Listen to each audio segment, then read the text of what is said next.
Miss Naomi Silianto. So yun na guys, invited tayo sa Gawad Parangal. Yes! Dahil dyan, kailangan natin ng gown. Kaya napadpad ako dito sa Baltan, Puerto Princesa. Dito lang yan sa Love Annie. So maya maya nagpili na ako ng masusuot ko for today's video. At nakakita na rin ako. At pinasukat na rin sa akin ni ate.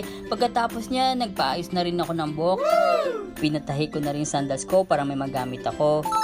At dito na rin ako sa reception kung saan gaganapin ang Gawad Parangal. Wow! So maya maya nakita ko na rin yung table ko kung saan ako upo dahil may pangalan kong Naomi Silianto.